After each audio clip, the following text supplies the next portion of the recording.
Praise the Lord. ஆண்டவரும் அருமை இரட்சகருமாக இருக்கிற இயேசு கிறிஸ்துவின் நாமத்தினாலே உங்கள் யாவருக்கும் வாழ்த்தினை தெரிவித்துக் கொள்கிறேன். இந்த பரிசுத்த உபவாச நாளிலும் தேவ சமூகத்திலே ஆங்காங்கே நீங்கள் இருக்கிற இடங்கள் உபவாசித்து ஜெபித்து இந்த ஆராதனையிலே பங்கெடுக்கும்படி இயேசு நாமத்திலே உங்களை அன்பாக கேட்டுக்கொள்ளலாம். ஜெபிப்போம். எங்களை நேசிக்கும் அன்பின் பரலோக பிதாவே, உங்களுடைய குமாரனாகிய இயேசு கிறிஸ்துவின் நாமத்தினால் ஆண்டவரே, இந்த நாளிலும் நாங்கள் வழக்கப்படியே இந்த பாதப்படிக்கு வருகிறோம்.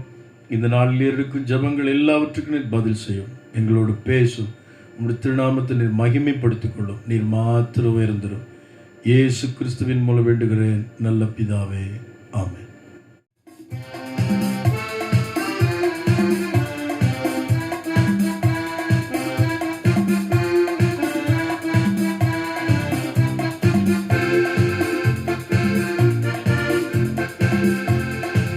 அதிசயமான ஒளிமய நாடாம் இயேசுவின் நாடாம், நான் வாஞ்சிக்கும் நாடாம், என் நேசரின் நாடாம், நான் வாஞ்சிக்கும் நாடாம்.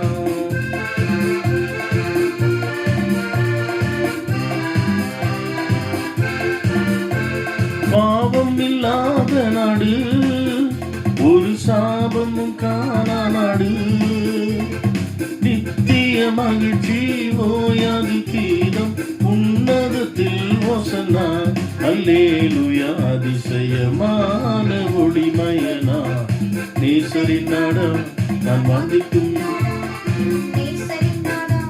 நான் வாஞ்சிக்கும் நாடா.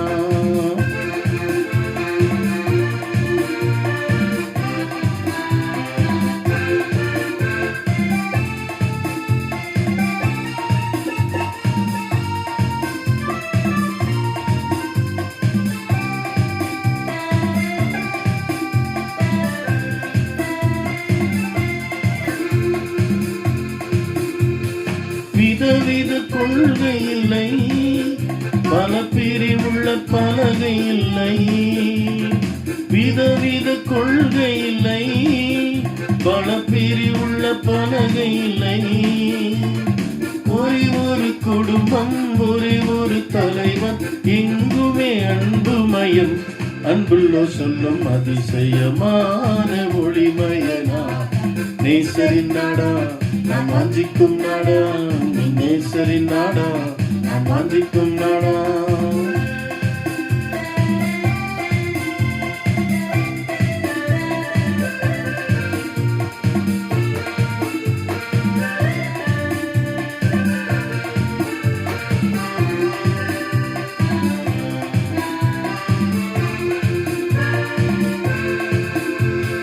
பிரச்சனை ஏதுமில்லை, வீண் குழப்பங்கள் ஒன்றுமில்லை. பிரச்சனை ஏதுமில்லை, வீண் குழப்பங்கள் ஒன்றுமில்லை. மொழி நிறம் ஜாதி பாற்று உடையோ எவருமே அங்கு இல்லை. அன்பே மொழி அதிசயமான ஒளிமயனா நேசரின் நாடா, நான் வாஞ்சிக்கும் நாடா, நேசரின் நாடா, நான் வாஞ்சிக்கும் நாடா.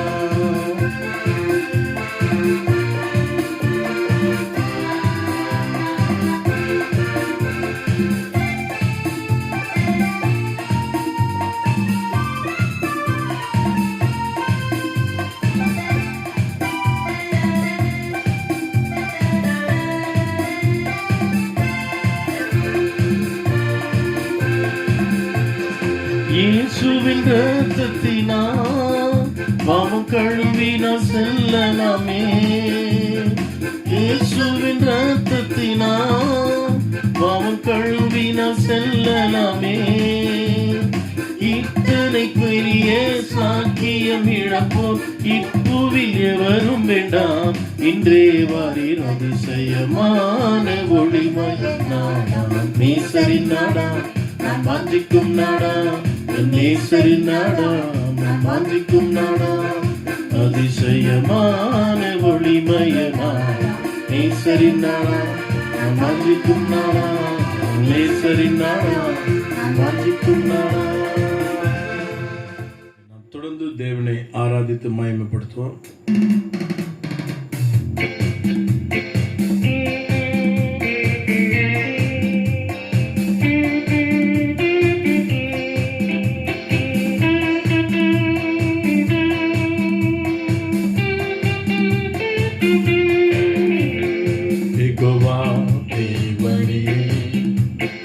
எகோவா கர்த்தரே, எகோவா மீட்பரே, எகோவா ராஜனே, எகோவா தேவனே, எகோவா கர்த்தரே, எகோவா மீட்பரே, எகோவா ராஜனே, எல்ரோயி எல்ரோயி என்னை காண்பவரே, எல்ரோயி எல்ரோயி என்னை காண்பவரே, எல்ரோயி எல்ரோயி என்னை காண்பவரே, எல்ரோயி எல்ரோயி என்னை காண்பவரே.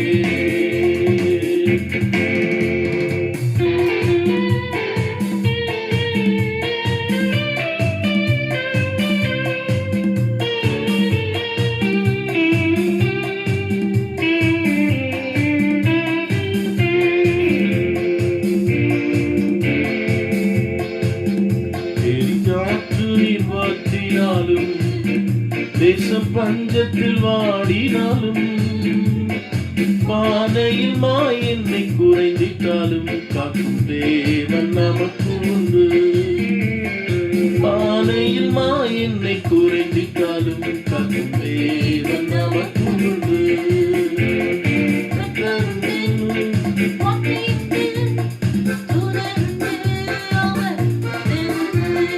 கர்த்தருண்டு, வார்த்தையுண்டு, தூதருண்டு, அவர் அற்புதம் உண்டு.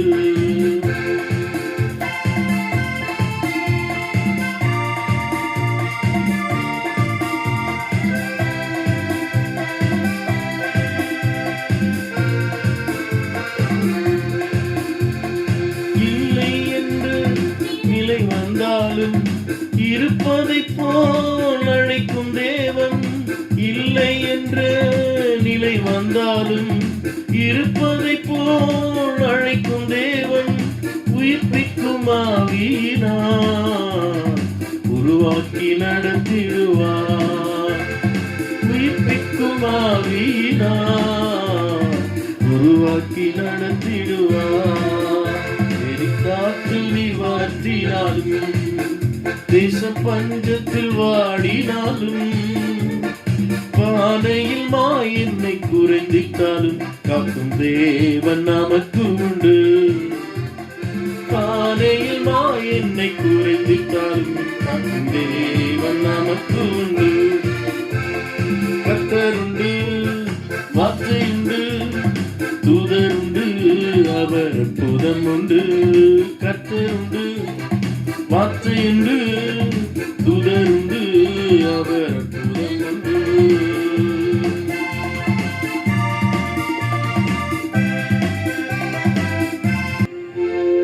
கீரியாத் ஆற்று நீர் வற்றினாலும், தேசம் பஞ்சத்தினால் வாடினாலும், பானையில் மாய் எண்ணெய் குறைந்திட்டாலும், காக்கும் தேவன் நமக்கு உண்டு. அவர் வார்த்தை உண்டு, அவர் தூதர்கள் உண்டு, அவருடைய அற்புதம் உண்டு. அந்த விசுவாசத்தோடு அவரை நாம் பாடி நாம் மகிமைப்படுத்துவோம்.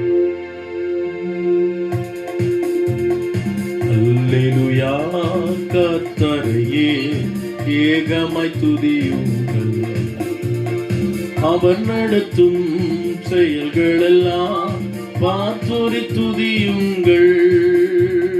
வல்லமையா கிரியை செய்யும் வல்லோரை துதியும்.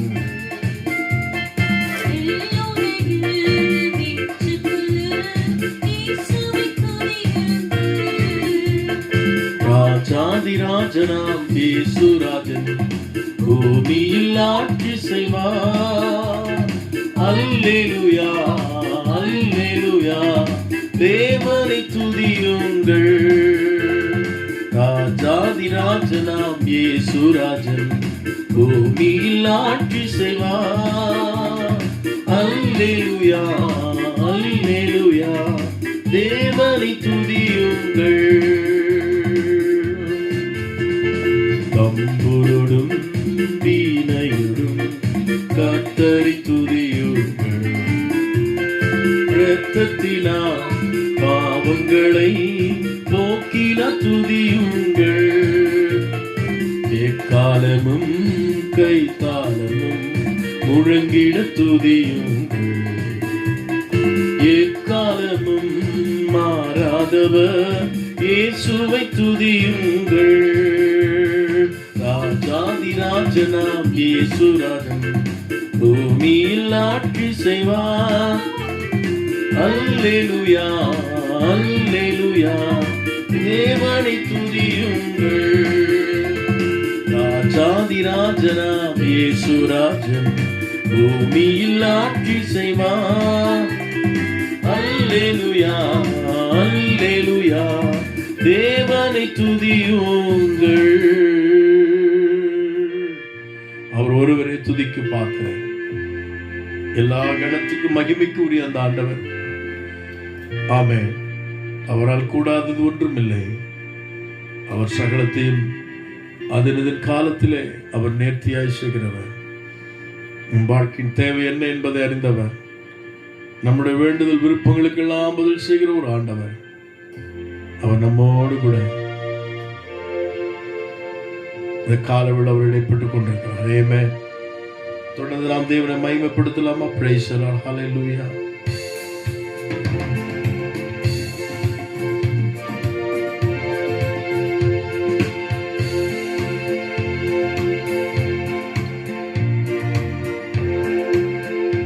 பிதாவே நன்றி சொல்கிறோம். இயேசுவே நன்றி சொல்கிறோம். பிதாவே நன்றி சொல்கிறோம். இயேசுவே நன்றி சொல்கிறோம். தூய ஆவியே எங்கள் தெய்வமே நன்றி சொல்கிறோம். ஆராதனை செய்கிறோம். துதி ஆராதனை செய்கிறோம். பிதாவே நன்றி சொல்கிறோம். இயேசுவே நன்றி சொல்கிறோம்.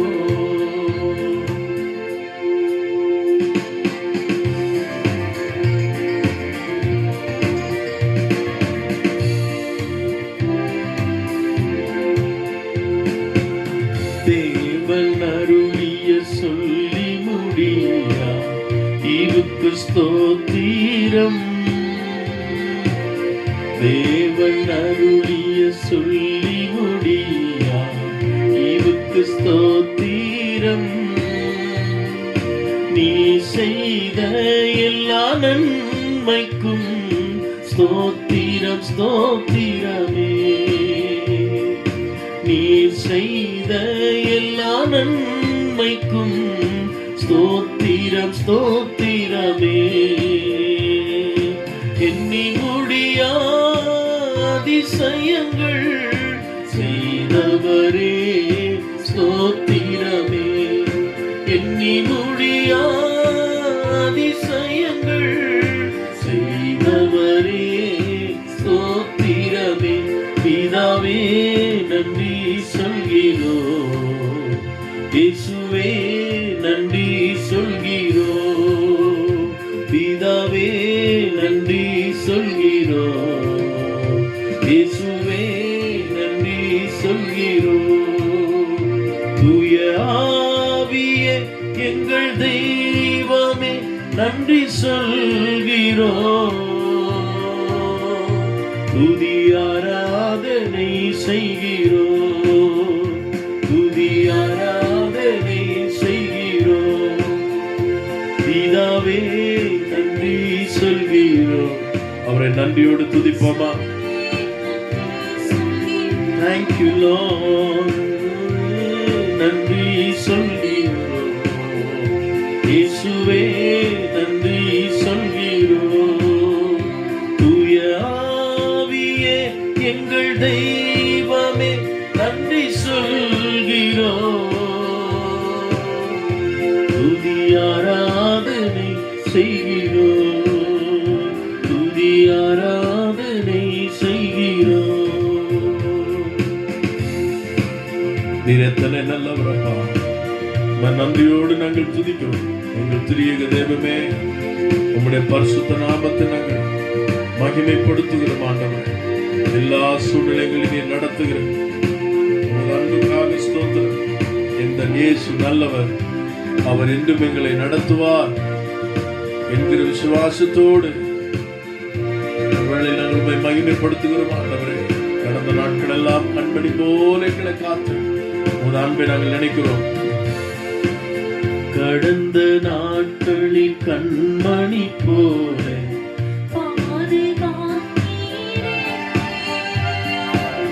கடந்த நாட்களில் கண்மணி போல பாதுகாத்தீரே. சோதனையில் என்னை தேற்றியே தைரியப்படுத்தினீரே. சோதனையில் என்னை தேற்றியே தைரியப்படுத்தினீரே. தீராத நோய்களெல்லாம் தழும்புகளால் சுகப்படுத்தினீரே. தீராத நோய்களெல்லாம் தழும்புகளால் சுகப்படுத்தினீரே. பிதாவே நன்றி சொல்கிறோம், இயேசுவே நன்றி சொல்கிறோம். தூய ஆவியே எங்கள் தெய்வமே நன்றி சொல்கிறோம். துதி ஆராதனை செய்கிறோம். துதி ஆராதனை செய்கிறோம். நீங்க அருளிய சொல்லி முடியாத இவக்கு ஸ்தோத்திரம். ஆண்டவரே, இந்த நாளில் உடைய பாதத்தில் எங்களை ஊற்றி நன்றியோடு நாங்கள் உம்மை தொழுது கொள்கிறோம். ஆண்டவரே, எங்கள் இயக்கம் எதிர்பார்ப்பு எங்கள் வேண்டுதல் என்ன என்பதை நீர் அறிந்திருக்கிறீர். நீங்களை ஒரு நாள் விட்டு விடுகிற தேவன், எங்களை அற்புதமாய் நடத்துகிற தேவன், எங்களை முற்றிலும் அறிந்திருக்கிற தேவனை காலவேளையில் நாங்கள் மகிமைப்படுத்துகிறோம். நமக்கு மாத்திர புகழ்ச்சி நாங்கள் கொண்டு வருகிறோம். எப்பொழுதும் எந்த சூழ்நிலைகளை நடத்த வல்லவராயிருக்கிறபடினாலே உம்மை நாங்கள் மகிமைப்படுத்துகிறோம். ஆண்டவரே,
பேரின்பம் அவரின் தஞ்சமே.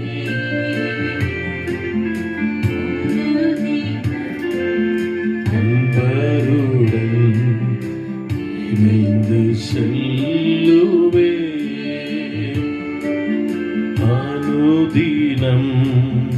அன்பருடன் இணைந்து செல்லுவே பேரின்பம் அவரின் தஞ்சமே.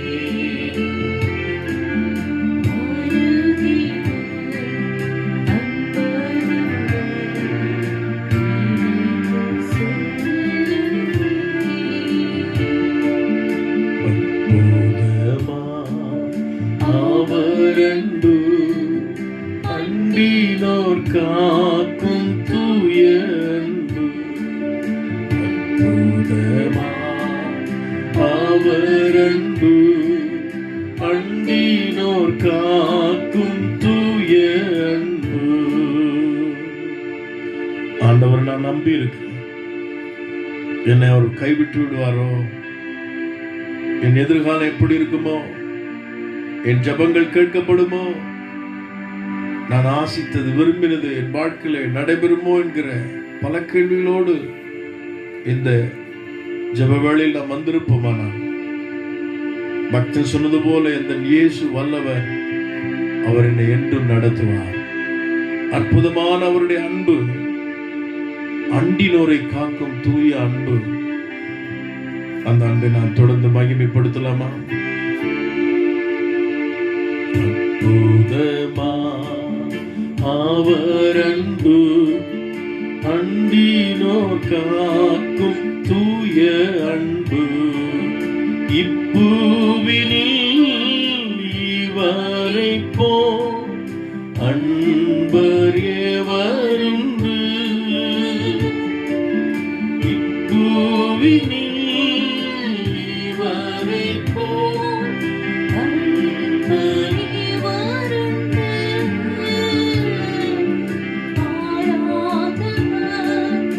எந்த நேசர் என்றும் பற்றிடுவே, மாறாதவர் எந்த இயேசு என்றும் பற்றிடுவே, எந்த இயேசு வல்லவர் என்றும் நடத்துவார்.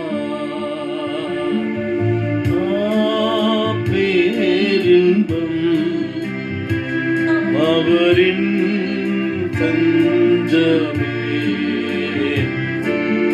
அனுதினம் அன்பருடன் இணைந்து செல்லுவே,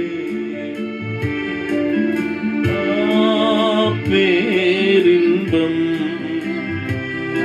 அவரின் தஞ்சமே,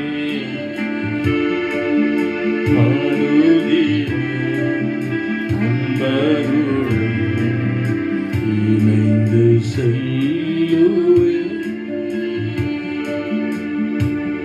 அந்த அன்பு ஒரு நாள் உங்கள் வாழ்க்கை விட்டு விலகாதிருக்கும். அவரோடு இணைந்து செல்லுவோம். எந்த சூழ்நிலையிலும் அவர் நம்மை நடத்துவார். என்னால் அன்றி நீங்கள் ஒன்றும் செய்ய மாட்டீர்கள் என்று சொன்னார்கள். திராட்சை செடியாக அவர்களே நாம் நிலைத்திருப்போம், மிகுந்த கனி கொடுப்போம், அவருடைய சீடர்களாய் இருப்போம். ஆமென். அவரிடத்தில் நாம் கேட்டுக்கொள்கிறதை பெற்றுக்கொள்வோம்.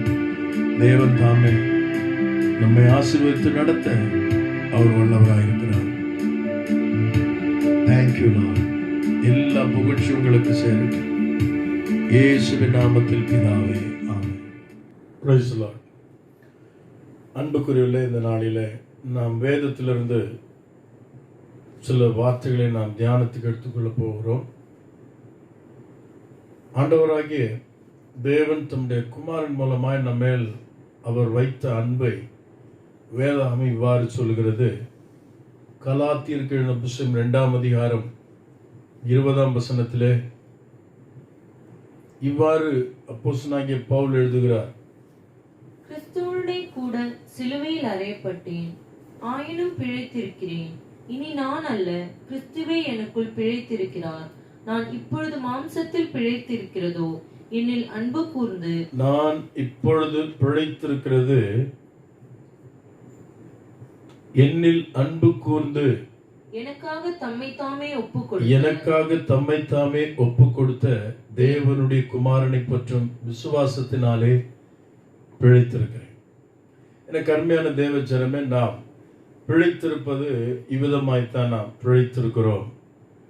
என்னில் அன்பு கூர்ந்து எனக்காக தம்மை தாமே ஒப்பு கொடுத்த ஒரு ஆண்டவர், என்னில் அன்பு கூறுகிற ஒரு நல்ல ஆண்டவர் இருக்கிறார். ஆகவே அவரினில் அன்பு கூர்ந்ததினாலே, தம்மை தாமே ஒப்பு கொடுத்ததினாலே அவரை பற்றி விசுவாசத்தினாலே நான் இன்றைக்கு பிழைத்திருக்கிறேன். இவ்வுலக வாழ்க்கையில் எந்த சூழ்நிலையிலும் நான் பிழைத்திருக்கிறது இனி எனக்காக அல்ல, நான் பிழைத்திருக்கிறது எனக்குள்ளே வாசமாயிருக்கிற அல்லது என்னில் அன்பு கூர்ந்து எனக்காக தன்னுடைய சொந்த ஜீவனையே கொடுத்த அந்த ஆண்டவராலே நான் பிழைத்திருக்கிறேன். அதுவும் எப்படி? அவரை பற்றிய அந்த விசுவாசம். என்ன விசுவாசம்? என்னில் அவர் அன்பு கூர்ந்தார் என்கிற அந்த விசுவாசம். அருமையான தேவ பிள்ளைகளே, அன்பு இல்லாத சத்தியம் அது கொடூரமானது. சத்தியம் இல்லாத அன்பு அது மாயமானது. அன்பும் சத்தியமும் இரண்டும் இணைந்த ஒரு விஷயம். தேவன் அன்பாக இருக்கிறார், அதுதான் சத்தியம். சத்தியம் என்ன சொல்லுகிறது? தேவன் அன்பாக இருக்கிறார். ஆகவே என்னை கேட்டுக்கொண்டிருக்கிற பிரியமான கர்த்தருடைய பிள்ளைகளே, இந்த உபவாச நாளிலும் தேவ சமூகத்தில் இருக்கிற நாம் என்னில் அன்பு கூர்ந்த தேவகுமாரன் அவரை குறித்து தானே சில காரியங்களை நாம் இன்றைக்கு தியானிக்க போகிறோம். என்னிலும் அன்பு கூறுகிற ஒரு ஆண்டவர் எனக்கு இருக்கிறார். அவர் என்னில் அன்பு கூர்ந்ததினால் நான் பெற்ற நன்மைகள் என்ன என்பதை நாம் பார்க்க போகிறோம். ஆகவே சத்தியம் இருக்கிற இடத்துல நிச்சயம் அன்பு இருக்க வேண்டும். அன்பு இருக்கிற இடத்துல நிச்சயம் சத்தியமும் இருக்கும். ஒரு கதை ஒன்றை நான் படித்தேன். அன்புக்குரியவர்களே, ஒரு ஆற்றை கடக்க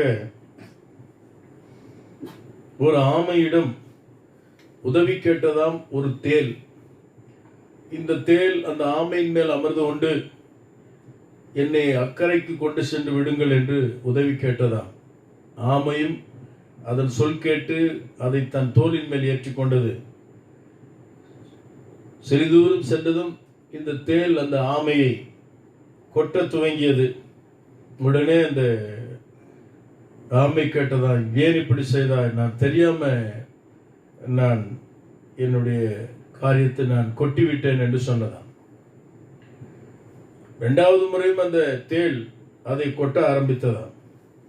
அப்பொழுது எனக்கு வழுக்குகிறது போல் இருந்தது, நான் விழுந்து விடுவேன் என்று சொல்லி நான் கொட்டிவிட்டேன் என்று சொன்னதாம்.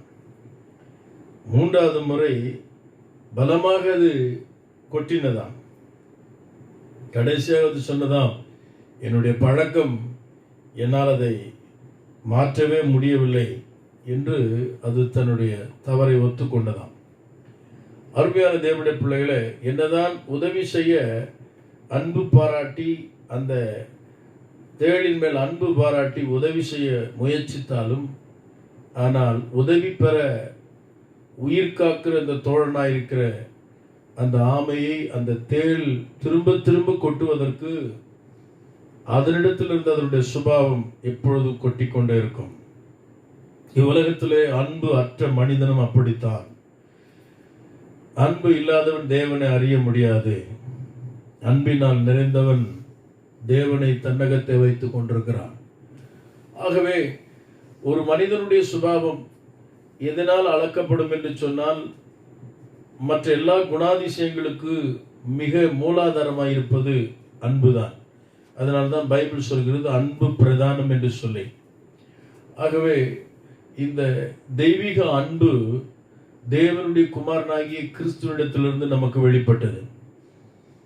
அந்த அன்பு எப்படி வெளிப்பட்டது? தேவன் தன் குமாரனை நமக்காக கொடுத்தார். தேவகுமாரனாகி கிறிஸ்து என்னில் அன்பு கூர்ந்து தம்மை தாமே எனக்காக ஒப்பு கொடுத்தார். அதனால் தான் அந்த விசுவாசத்தை கொண்டு நான் பிழைத்திருக்கிறேன். என்னை கேட்டுக்கொண்டிருக்கிற அருமையான தேவ ஜனமே, நீங்களும் நானும் இன்றைக்கு பிழைத்திருப்பதில் மிகப்பெரிய ரகசியம் நம்மில் அன்பு கூர்ந்த தேவகுமாரனாலே நாம் பிழைத்திருக்கோம் என்பதுதான் உண்மை. ஆகவே இன்றைக்கு இந்த அவர் நம்மில் அன்பு கூர்ந்ததினால் நமக்கு கிடைக்கிற சில ஆசீர்வாதங்களை நான் சுருங்க சொல்ல விரும்புகிறேன். அதில் முதலாவதாக 2 தெசலோனிக்கருக்கு எழுதின புஸ்தகம் 2ஆம் அதிகாரம் 16ஆம் வசனம் இப்படி சொல்லுகிறது. 2 தெசலோனிக்கேயர் 2:16. நம்முடைய கர்த்தராகிய இயேசு கிறிஸ்துவும் நம்மிடத்தில் அன்பு கூர்ந்து நித்திய ஆறுதலையும் நல் நம்பிக்கையும் கிருபையாய் நமக்கு கொடுத்திருக்கிற நம்முடைய பிதாவாகிய தேவனும் உங்கள் இருதயங்களை தேற்றி எல்லா நல் வசனத்திலும் நற்கிரியையிலும் உங்களை ஸ்திரப்படுத்துவாராக. அன்புக்குரிய தேவ பிள்ளைகளே, இங்கே நம்மில் அன்பு கூர்ந்த தேவகுமாரன் நமக்கு நம்முடைய வாழ்க்கையில் இருக்கிற துயரங்களை நீக்கி நித்திய ஆறுதலையும் நல் நம்பிக்கையும், இல்லை என்று சொன்னால் இன்னும் சொல்ல போனால் நமக்கு அவர் மகிழ்ச்சியும் சமாதானத்தின் சந்தோஷத்தை கொடுக்கிற ஒரு நல்ல தேவனாய் இருக்கிறார். இது எப்படி உண்டானது? தெசலோனிக்கருக்கு பவுல் எழுதும் போது இப்படி சொல்லுகிறார், நம்மில் அன்பு கூர்ந்த அந்த தேவகுமாரன், அவர் நம்மில் அன்பு கூர்ந்ததினாலே இந்த துயரங்களை நீக்கி நித்திய ஆறுதலையும் நல் நம்பிக்கையும் அவர் நமக்கு கொடுத்திருக்கிறார். ஒருவேளை அவர் நம்மிடத்தில் அன்பு கூறாவிட்டால் இவ்விதமான ஆசீர்வாதத்தை நாம் பெற்றிருக்கவே முடியாது.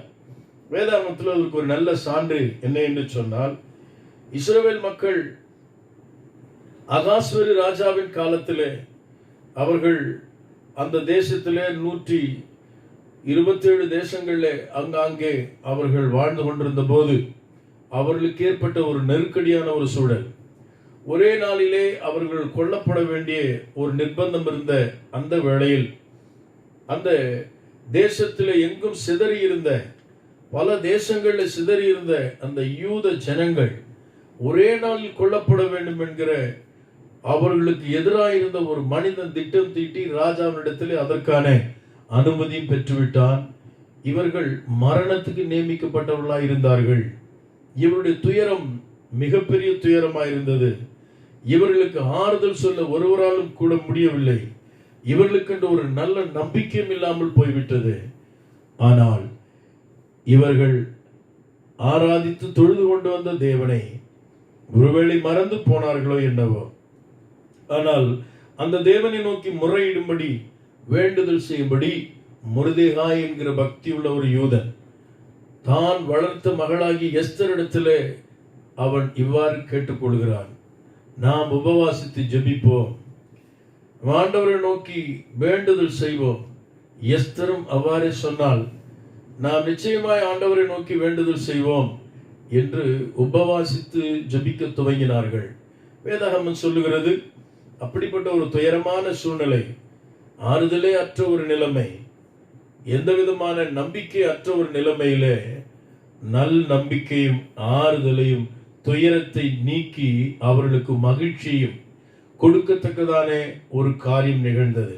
எஸ்தரின் புஸ்தகம் 3ஆம் அதிகாரம் 13ஆம் வசனத்தில் வாசிக்கும் பொழுது அங்கே அவர்களுக்கான மரண நாள் நியமிக்கப்பட்டு, அது அன்புக்குரியவர்களே, அவங்களுடைய கடிதங்களை கொண்டு செல்லுகிற அஞ்சக்காரிடத்தில் அது கொடுத்து அனுப்பப்பட்டது.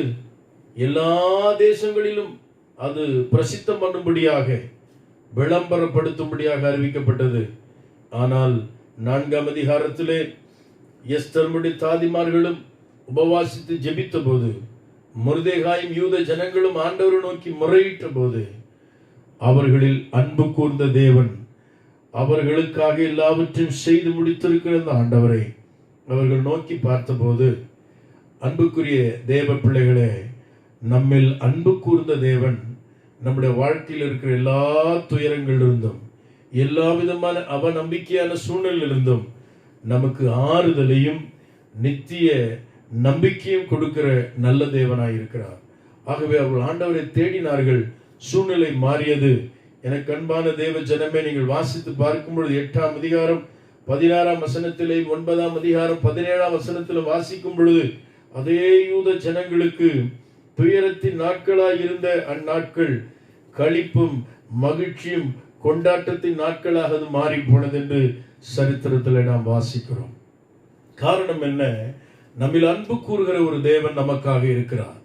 ஒருவேளை இந்த உபவாச நாளிலே பல துயரங்களோடு கூட, பல சஞ்சலங்களோடு கூட எவ்விதமான நம்பிக்கையற்ற நிலைமையில் நாம் இருப்போம் என்று சொன்னால், நமக்கு மிகுந்த ஆறுதல் உண்டாகிற ஒரு செய்தி அது என்ன என்று சொன்னால், நம்மில் அன்பு கூர்ந்த தேவன், நமக்காக தன் ஜீவனையே கொடுத்த அந்த ஆண்டவர் நம்மில் அன்பு கூர்ந்து நமக்கு நித்திய ஆறுதலையும் நல் நம்பிக்கையும் அவர் நித்திய மகிழ்ச்சியும் கொடுக்க வல்லவராய் இருக்கிறார் என்பதை இந்த வசனத்தின்படியும் இந்த சம்பவத்தின்படியும் நாம் அறியக்கூடும். ஒருவேளை இன்றைக்கு நீங்கள் அப்படிப்பட்ட நிலையில் இருந்தால், நீங்கள் அந்த வசனத்தை விசுவாசியுங்கள். அன்றைக்கு மட்டுமல்ல, இன்றைக்கும் உங்களுக்கு நல் நம்பிக்கை கொடுக்க தேவன் வல்லவராயிருக்கிறார். ஏனென்றால் அவர் நம்மில் அன்பு கூர்ந்திருக்கிறார். இரண்டாவதாக, ரோமருக்கு புஸ்தகத்தில் நீங்கள் வாசிக்கும் பொழுது 8:28 குறிப்பாக ஆதியாகமத்தின் புஸ்தகம் வாசிப்போம். 50:20 இவ்வாறு வாசிக்கிறோம். ஆதியாகமம் 50:20 இந்த வசனத்திலே பக்தனாகிய யோசேப்பை குறித்து நாம் இங்கு வாசிக்கிறோம். நீங்கள் எனக்கு தீமை செய்ய நினைத்தீர்கள், நீங்கள் எனக்கு தீமை செய்ய நினைத்தீர்கள், தேவனோ இப்பொழுது நடந்து வருகிறபடியே வெகு ஜனங்களை உயிரோடு காக்கும்படிக்கு அதை நன்மையாக முடிய பண்ணினார். இரண்டாவது, தேவன் நம்மில் அன்பு கூர்ந்ததினாலே தீமையை அவர் நன்மையாக முடிய பண்ணுகிறார். நமக்கு எதிராய் வைக்கப்பட்டிருக்கிறதான அந்த தீங்கை, நமக்கு எதிராய் வைக்கப்பட்டிருக்கிறதான அந்த சூழலை அவர் மாற்ற வல்லவராய் இருக்கிறார். ஏனென்றால் அவர் நம்மில் அன்பு கூர்ந்திருக்கிறபடினாலே நன்மை நாம் அவரிடத்திலிருந்து பெற்றுக்கொள்ள முடியும். அன்புக்குரிய தேவ ஜனமே, ரோமர் 8:28 தான் வாசிக்கும். தேவனிடத்தில் அன்பு கூறுகிறவர்களுக்கு சகலமும் நன்மைக்கு எதுவாய் நடக்கிறது. நம்மில் அன்பு கூர்ந்த ஆண்டவரிடத்தில் நாம் அன்பு கூறுவோமானால் நிச்சயமாகவே இந்த சூழ்நிலைகளை அவர் மாற்றி அமைக்க வல்லவர். தேவனிடத்தில் எவ்விதமாய் அன்பு கூறுவது, அவருடைய கற்பனைகளை கை கொள்வதுதான் அவரிடத்தில் அன்பு கூறுவது. ஆகவே அவர் நம்மிடத்தில் அன்பு கூர்ந்தார். தன் சொந்த ஜீவனையே கொடுத்து அவர் அன்பு கூர்ந்திருக்கிறாரே. அவருடைய அன்பு கூறுதலினாலே நித்திய ஆறுதலும் மகிழ்ச்சியும் உண்டாகும் என்று நான் சொன்னேன். இரண்டாவது, அவர் நம்மில் அன்பு கூறுகிறதுனாலே தீமைகள் நன்மையாக முடிந்துவிடும். துயரம் நீங்கி மகிழ்ச்சி உண்டாகும். இங்கே தீமை விலகி நன்மை உண்டாகும். தீமையை அவர் நன்மையாக முடிய பண்ணுகிற தேவன். அவர்கள் எனக்கு வெகு தீமை செய்தார்கள், ஆனால் தேவனோ அதை நன்மையாய் முடிய பண்ணினார். இது எப்படி நடந்தது? நம்மில் அன்பு கூறுகிற தேவன் நமக்குள்ளே வாசமாய் இருக்கும் பொழுது, எனக்கு அருமையான தேவ பிள்ளைகளே, நான் ஏற்கனவே சொன்னது போல அன்பு எங்க இருக்கிறதோ அங்க சத்தியம் இருக்கும்.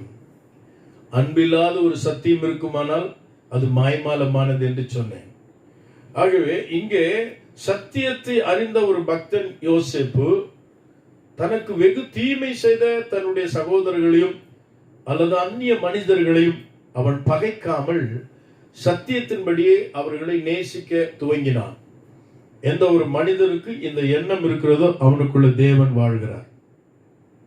ஏனென்றால் தேவன் அன்பாகவே இருக்கிறார். அன்பு தேவன் அல்ல, தேவன் அன்பாக இருக்கிறார். ஆகவே அன்பாக இருக்கிற தேவன் நமக்குள்ளே வாழ்வாரே ஆனால், நம்மில் அன்பு கூர்ந்த தேவன் நமக்குள்ளே அவர் வாழும்பொழுது நம்மையும் அந்த அன்புக்கு நேராய் வழி நடத்துகிறதை நாம் வேதத்தில் வாசிக்கிறோம். இதற்கு ஆதாரமாக நீங்கள் வாசித்து பாருங்கள். வேதம் இப்படி சொல்கிறது. 1 யோவான் 4:11 19-20 வசனங்களில் இவ்வாறு நாம் வாசிக்கிறோம். பிரியமானவர்களே, தேவன் இவ்விதமாய் நம்மிடத்தில் அன்பு கூர்ந்திருக்க நாமும் ஒருவரிடத்தில் ஒருவர் அன்பு கூற கடனாளிகளாய் இருக்கிறோம். தேவன் நம்மிடத்தில் அன்பு கூர்ந்திருக்க நாமும் ஒருவரிடத்தில் ஒருவர் அன்பு கூற கடனாளிகளாய் இருக்கிறோம். கட்டாயம் இதை செய்ய வேண்டுமா? ஆம். தேவன் நம்மில் அன்பு கூர்ந்து அவர் நம்மிலே வாழ்கிறபடினால் நாமும் ஒரு இடத்துல ஒருவர் அன்பு கூற வேண்டும் என்று வேத சத்தியம் இப்படித்தான் சொல்லுகிறது. தொடர்ந்து வாசிக்கிறோம் 19-20 வசனங்கள்ல. அவர் முந்தி நம்மிடத்தில் அன்பு கூர்ந்தபடியால் நாமும் அவரிடத்தில் அன்பு கூறுகிறோம். தேவனிடத்தில் அன்பு கூறுகிறேன் என்று ஒருவன் சொல்லியும் தன் சகோதரனை பகைத்தால் அவன் பொய்யன். தான் கண்ட சகோதரனிடத்தில் அன்பு கூறாமல் இருக்கிறவன் தான் காணாத தேவனிடத்தில் எப்படி அன்பு கூறுவான்? நன்றாக கவனிங்கள். முந்தி அவர் நம்மிடத்தில் அன்பு கூர்ந்திருக்க நாமும் அவரிடத்தில் அன்புள்ளவர்களாய் இருக்கிறோம். ஆகவே தேவனிடத்தில் அன்பு கூறுகிறேன் என்று சொல்லுகிறவன் தன் சகோதரனை பகைத்தால் அவன் எப்படி தேவனிடத்தில் அன்பு கூற முடியும்? காண்கிற சகோதரனிடத்தில் அன்பு கூறாமல் காணாத தேவனிடத்தில் எப்படி அன்பு கூற முடியும் என்று பரிசுத்த வேதாகமம் சொல்கிறது. என கருமையான தேவ ஜனமே, தேவனுடைய மகத்தான அந்த அன்பு எத்தனை மேலானது என்பதை நாம் வாசிக்கிறோம். அவர் நம்மில் அன்பு கூர்ந்து நமக்கு நித்திய ஆறுதலை, துயரத்தை நீக்கி மகிழ்ச்சியையும் நித்திய ஆறுதலையும் நல் நம்பிக்கையும் கொடுக்கிற தேவன் மட்டுமல்ல, அவர் நம்முடைய வாழ்க்கையில் வருகிற தீமை எல்லாவற்றையும் நன்மையாய் மாற்றுகிற தேவனாய் இருக்கிறார். அதற்கு தேவை அவர் நம்மில் அன்பு கூர்ந்தது போல நாமும் அன்பு கூற கடனாளிகளாய் இருக்கிறோம். எல்லா பிழைகளுக்கும், குறைவுகளுக்கும், எல்லா விதமான தீமைக்கும் காரணம் என்ன என்று நீங்கள் யோசித்து பார்த்தால் எங்கோ ஒரு அன்பு குறைவு அதற்கு காரணமாயிருக்கும். அன்பு என்று வாயின் வார்த்தையினால் சொல்லுகிற ஒரு வார்த்தை மட்டுமல்ல, அன்பு செயலிலே, அன்பு நம்முடைய நடக்கையிலே, அன்பு நம்முடைய வார்த்தையிலே, அன்பு நம்முடைய வாழ்க்கையிலே அது இணைந்த ஒன்றாய் இருக்கிறது. ஆகவே அப்படிப்பட்ட ஒரு வாழ்க்கை நாம் செய்யும் பொழுது நிச்சயமாகவே நற்பலனை நாம் பெற முடியும். ஆதியாகமத்தின் புத்தகம் 31ஆம் அதிகாரம் 24ஆம் வசனத்திலே நாம் இவ்வாறு வாசிக்கிறோம். தேவன் எத்தனை அன்புள்ளவர்! அவருடைய பிள்ளைகளாயிருக்கிற நாமும் அந்த அன்புக்கு கடனாளிகளாயிருக்கிறோம். நாம் அன்பு கூறுவோம், தேவனுடைய பிள்ளைகள் என்பதை நாம் வெளிப்படுத்துவோம். இந்த வசனம் இவ்வாறு சொல்லுகிறது. 31:24. அன்று ராத்திரி தேவன் சீரியா தேசத்தான் ஆகிய லாபானுக்கு சொப்பனத்தில் தோன்றி, நீ யாக்கோபோடே நன்மையை அன்றி தீமை ஒன்றும் பேசாதபடிக்கு. ஒரு மனிதனுக்காக தேவன் இன்னொரு மனிதனிடத்திலே பரிந்து பேசுகிற ஒரு விஷயம். லாபான் என்கிறதான ஒரு மனிதனிடத்திலே அவனுடைய மருமகனாகிய யாக்கோபுக்காக ஆண்டவர் அவனோடு கூட பேசுகிறார். சொப்பனத்திலே தோன்றி, நீ யாக்கோபிடத்திலே நன்மை என்று தீமையான ஒன்று பேசக்கூடாது என்று சொல்லுகிறார். ஏனென்றால் தேவன் ஒரு நாளும் தீமைக்கு இடம் கொடுக்கிறவர் அல்ல. தீமையை மாற்று அதை நன்மையாய் முடிய பண்ணுகிற ஒரு தேவன் நம்முடைய தேவனாய் இருக்கிறார். தேவனிடத்திலே அன்பு கூறுகிற ஒவ்வொரு தேவ பிள்ளைகளுக்கும், அன்பினால் நிறைந்திருக்கிற தேவ பிள்ளைகளுக்குள்ளும் அன்பாயிருக்கிற இந்த ஆண்டவர் ஒவ்வொரு மனிதனுடைய வாழ்க்கை இருக்கிற தீமை அவர் நன்மையாக மாற்றுகிறது. நாம் வேதத்தில் பல இடங்களில் வாசிக்கிறோம். ஆகவே அவர் நம்மில் அன்பு கூர்ந்தார், நாமும் அன்பு கூற கடனாளிகளாய் இருக்கிறோம். அருமையான தேவஜனம், மூன்றாவதாக அவர் நம்மில் அன்பு கூர்ந்ததாலே நடக்கிற மூன்றாவது விஷயம், உபாகமத்தின் புத்தகம் 23ஆம் அதிகாரம் 5ஆம் வசனம் இவ்வாறு சொல்கிறது. ஆண்டவர் நம்மில் அன்பு கூர்ந்ததினாலே மூன்றாவதாக நாம் பெற்றுக்கொள்கிற ஆசீர்வாதம் என்ன என்பதை நாம் இங்கு பார்க்கிறோம். உன் தேவனாகிய கர்த்தர் பிலேயாமுக்கு செவி கொடுக்க சித்தமில்லாமல் உன் தேவனாகிய கர்த்தர் உன்மேல் அன்பு கூர்ந்தபடியினால், உன்மேல் அன்பு கூர்ந்தபடியினால், உன் தேவனாகிய கர்த்தர், உன் தேவனாகிய கர்த்தர் அந்த சாபத்தை உனக்கு ஆசீர்வாதமாய் மாற்றி விடுவார். சாபத்தை ஆசீர்வாதமாய் மாற்றுகிற ஒரு தேவன், துயரத்தை நித்திய ஆறுதலும் நல் நம்பிக்கை மகிழ்ச்சியுமாய் மாற்றி விடுகிறவர், தீமையை நன்மையாய் மாற்றி விடுகிறவர், இங்கு சாபத்தை ஆசீர்வாதமாய் மாற்றி விடுகிறார். எப்படி? எதனால்? தேவன் நம்மிடத்தில் அன்பு கூறுகிறதுனாலே சாபத்தை அவர் ஆசீர்வாதமாய் மாற்றுகிறார். அநேக நேரங்களில் நாம் சாபத்திற்குள்ளாக்கப்பட்டிருந்த வாழ்க்கையில் நாம் இருந்தபோது நம்முடைய சாபங்கள் எல்லாம் அவர் சிலுவையில அதை சுமந்து தீர்த்தார். கலாத்தில் எழுதப்பட்டிருக்கிறது, நியாயப்பிரமாணத்தின் சாபத்தை அவர் நமக்காக சிலுவையிலே செய்து முடித்து விட்டார். அந்த நியாயப்பிரமாணத்தின் சாபத்தை அவர் தீர்த்தபடினாலே இனி சாபம் நம்முடைய வாழ்க்கையில் மேற்கொள்ளாதிருக்க கிறிஸ்து இயேசுதான் சாபத்தை ஆசீர்வாதமாய் மாற்றுகிற வழியாய் இருக்கிறார். மனிதன் தோன்றி நாள் முதல் கொண்டு அவன் வாழ்க்கையில தொடர்ந்து இருக்கிற அந்த சாபத்தை நீக்குவதற்கு ஒரே ஒரு வழி இயேசு கிறிஸ்து. ஆகவே அவர் சாபத்தை நீக்க வந்த ஒரு தெய்வம். ஆகவே இங்க இந்த இஸ்ரவேல் ஜனங்கள், இவர்களை குறித்து 24ஆம் அதிகாரத்திலே நீங்கள் வாசிக்கும் பொழுது, இஸ்ரவேலை ஆசீர்வதிப்பதுதான் கர்த்தருக்கு பிரியம் என்று நாம் அங்கு வாசிக்கிறோம். ஆசீர்வதிக்க பெற்ற ஜனத்தை நான் எப்படி சபிக்க கூடும் என்றெல்லாம் இந்த பிலேயாம் என்கிற ஒரு தீர்க்கதரிசி சொல்லுகிறதை நாம் வாசிக்கிறோம். ஆகவே தேவன் ஒரு சாபமான ஒரு சூழலை சபித்து விடும்படியான ஒரு அங்கு கட்டாயத்தை கொண்டு வந்த போது அந்த சாபத்தை அவர் நான் ஆசீர்வாதமாய் மாற்றுகிறேன் என்று அவர் ஏற்கனவே வாக்குரைத்திருக்கிறதை பார்க்கிறோம். ஏன்? அவர் நம்ம அன்பு கூர்ந்திருக்கிறபடினாலே. நம்மேல் அன்பு கூர்ந்து தம்முடைய சொந்த ஜனமாக அவர் நம்மை தெரிந்து கொண்டபடினாலே, நம்மில் அன்பு கூர்ந்து நமக்குரிய வாக்குரைத்த வாக்குதத்தங்களை நமக்கு எல்லாவற்றையும் தந்தருள் அவர் விருப்பமுடையவராய் இருக்கிறபடினாலே, நம்மில் அன்பு கூர்ந்து சகல நன்மையினாலும் நம்மை அலங்கரிக்கிறவராய் இருக்கிறபடினாலே, நம்மில் அன்பு கூர்ந்து அவருடைய சாயலுக்கொப்பாய் நம்மை மாற்றுகிறபடினாலே, நம்மில் அன்பு கூர்ந்து அவரோடு கூட நித்தியத்திலே நம்மை வைத்துக் கொள்ள அவருடைய மனவாட்டியா நம்மை உருவாக்கி வருகிறபடினாலே, அவருடைய அன்புக்கு அளவே இல்லை. அவர் சொல்லுகிறார், உன்மேல் வருகிற அந்த சாபத்தை நான் ஆசீர்வாதமாய் மாற்றுவேன் சொல்றார். ஒருவேளை இன்றைக்கு ஏன் எனக்கு இப்படிப்பட்ட வாழ்க்கை, நான் சபிக்கப்பட்ட ஒரு நிலையில் இருக்கிறேனே, எனக்கு ஒரு ஆசீர்வாதமான வாழ்வு இருக்காதா, என் வாழ்க்கையிலே ஆசீர்வாதம் இருக்காதா என்றெல்லாம் உங்களை நீங்களே ஒருவேளை ஆமென் நொந்து கொள்ளுகிற ஒரு நிலை இன்றைக்கு இருக்குமானால், பிரியமான தேவ ஜனமே, உன்னில் அன்பு கூர்ந்த ஒரு தேவன் உன்னோடு கூட பேசிக் கொண்டிருக்கிறார். உன்னுடைய சாபம் எல்லாவற்றையும் அதை ஆசீர்வாதமாய் அவர் மாற்றுகிறார். எப்பொழுது? அவருடைய அன்பு கூறுகிறதுனாலே. நீதிமொழிகளின் புத்தகம் 26ஆம் அதிகாரம் 2ஆம் வசனத்திலே இவ்வாறு நாம் வாசிக்கிறோம், காரணம் இல்லாமல் இடும் சாபம் தங்காது என்று நாம் வாசிக்கிறோம். ஆகவே அருமையான தேவனுடைய பிள்ளைகளே, யாராச்சும் ஒருத்தர் சபிச்சிட்டாங்கன்னா உடனே நம்ம பயப்படுறோம். உங்களுக்கு ஆண்டவர் வாக்கு கொடுத்திருக்கிறார், இஸ்ரவேலை ஆசீர்வதிப்பதை கர்த்தருக்கு பிரியம். அவர்களை சபிக்க முற்பட்ட பீலேயாம் என்ற மனிதனால் சபிக்க முடியவில்லை. ஒருவேளை ஒரு மனிதர் உங்களை பார்த்து சாபத்தை சொன்னாலும் அது உங்கள் மேல் பலிக்காது. ஏன்? காரணம் இல்லாமல் இடுகிற சாபம் அது தங்காது.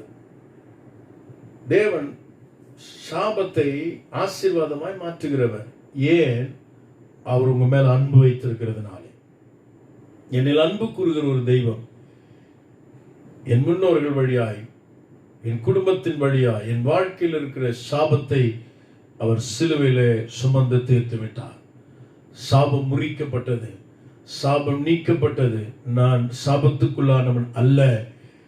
அந்த சாபத்தை அவர் ஆசீர்வாதமாய் மாற்றியிருக்கிறார். அவருக்கே மகிமை உண்டாகட்டும். வெளிப்படுத்தின விசேஷம் 22:3 வாசிக்கிறோம். அங்கு இறுதியாக சொல்லப்படுகிற, இனி சாபம் இராது. ஆட்டுக்குட்டியானவர் அங்கே எத்தனை மேன்மையாக அங்கு அவரை குறித்து சொல்லப்பட்டிருக்கிறது. 22:3 இவ்வாறு வாசிக்கிறோம், இனி ஒரு சாபமும் இராது, தேவனும் ஆட்டுக்குட்டியானவரும் இருக்கிற சிங்காசனம் அதில் இருக்கும். இனி ஒரு சாபமும் இராது, தேவனும் ஆட்டுக்குட்டியானுடைய இருக்கிற சிங்காசனம் அங்கே இருக்கும். சாபத்துக்கு அங்க இடம் கிடையாது. இன்றைக்கு இந்த செய்தியை கேட்டுக்கொண்டிருக்கின்ற வாழ்க்கையில சபிக்கப்பட்ட ஒரு நிலையில் இருக்கிறேன் ஒரு நாள் நீ எண்ணாதே. அவர் நம்மில் அன்பு கூர்ந்திருக்கிறார். நம்முடைய பாவங்களை நம்மை சுத்திகரிக்கும், எல்லா துயரங்களை நீக்கி நித்திய ஆறுதல் அளிக்கும், தீமைகளை நன்மையாக மாறச் செய்யவும், சாபத்தை ஆசீர்வாதமாய் மாற்றவும் அவர் நம்மில் அன்பு கூர்ந்திருக்கிறார். 4வதாக, அவர் தோல்வியை ஜெயமாக மாற்றுகிறவர். ரோமர் 8ஆம் அதிகாரம் 37ஆம் வசனம் இவ்வாறு சொல்லுகிறது. ரோமர் 8:37,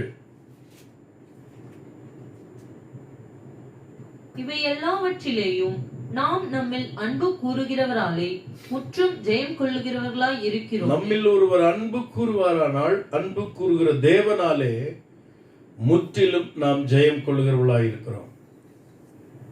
ஆண்டவருடைய அன்புக்குள்ளே நாம் வாழ கற்றுக்கொள்ள வேண்டும். ஆண்டவருடைய அன்பு எத்தனை ஆசீர்வாதங்களை நமக்கு கொண்டு வருகிறது.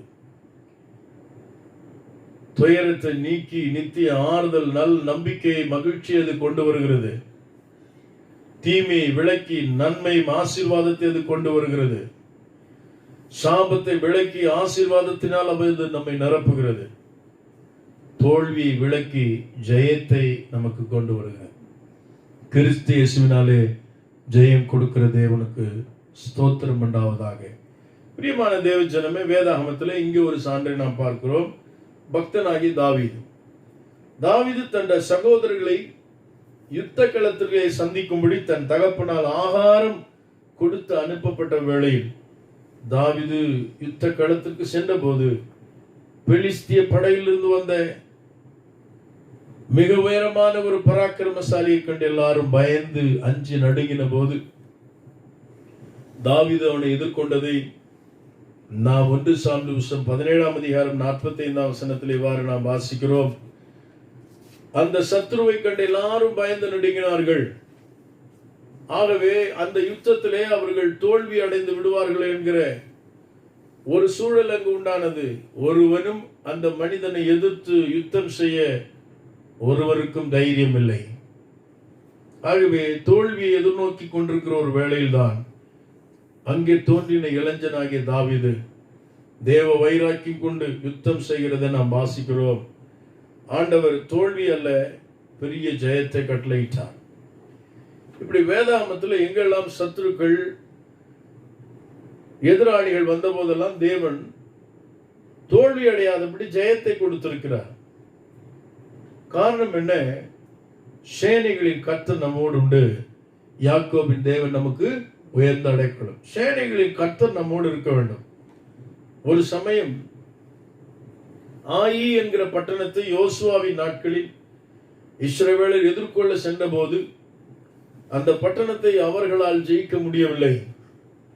காரணம், சேனைகளின் கர்த்தர் அவர்களோடு வராவிட்டால் அவர்களுக்கு வெற்றி கிட்டாது என்பது அவர்களுக்கு தெரியும். ஆகவே சேனைகளின் கர்த்தருடைய வார்த்தைகள் அடங்கிய கிருபாசன பெட்டியை சுமந்து செல்வார்கள் யுத்தத்திற்கு. அப்படி சென்ற போதும் அந்த யுத்தத்தில் அவர்கள் தோல்வியை காண நேரிட்டது. ஆனால் தேவன் தோல்வியை ஜெயமாய் மாற்றுகிறவர்.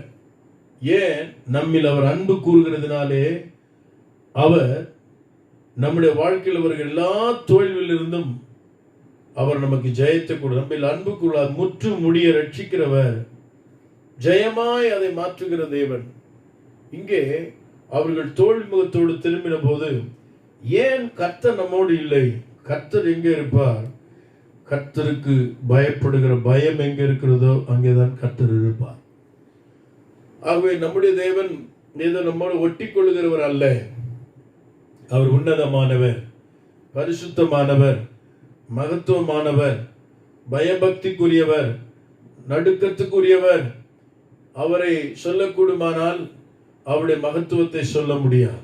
அப்படிப்பட்ட ஆண்டவரை சாதாரணமாக நினைத்து விடக்கூடாது.